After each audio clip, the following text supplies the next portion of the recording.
मैंने आपको बताया उनके नापाक इरादे थे, मेरी मदर को मारना चाहते थे। काफ़ी बड़ी प्रॉपर्टी है, प्रॉपर्टी को हथियाना चाहते थे, लेकिन उनको ये नहीं पता कि पाकिस्तान का कानून कितना स्ट्रॉन्ग है, पाकिस्तान की पंजाब पुलिस कितनी स्ट्रॉन्ग है। अगर CCPO वक्त पर कार्रवाई नहीं करते तो अंजाम बहुत बुरा। बहुत शुक्रिया, बहुत शुक्रिया। बिल्कुल, आप ये देखें कि मेरी फैमिली के साथ दिन में, और हम पाकिस्तान को साफ करना चाहते हैं। मैं अमेरिका जाती हूँ, दुबई जाते हैं, कहाँ ऐसा होता है मुझे ये बताइए। हमारी प्रॉपर्टी है, हमारी फैमिली की प्रॉपर्टी है, कैसे आप दिन दिहाड़े आप प्रॉपर्टी के अंदर आए, मसल्ला अफराद के साथ, गन्स के साथ मेरी वालिदा पर अटैक करें, मेरे भाई पर अटैक करें, कहाँ होता है मुझे बताइए।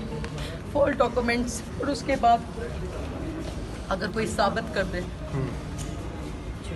अगर कोई साबित कर दे, हम सरेआम पूरी फैमिली फांसी दे दे हमें।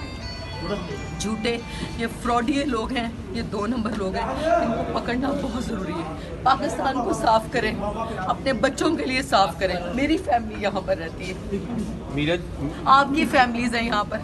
पाकिस्तान को साफ करना ये अपना मिशन बना लें। इस मुल्क को नापाक इरादों से, नापाक लोगों से हम मिलकर साफ करेंगे, तभी ये मुमकिन है। अच्छा मीरा जी, इसकी शुक्रगुजार हूँ, पंजाब पुलिस जिंदाबाद, एंड मुझे सबकी सपोर्ट चाहिए। और इस फ्रॉड इंसान को मैं पूरे पाकिस्तान से कहना चाहती हूँ, इसको छोड़ना नहीं, इसको जैसे लोगों को बिल्कुल नहीं छोड़ना। कब्जा माफिया मुर्दाबाद।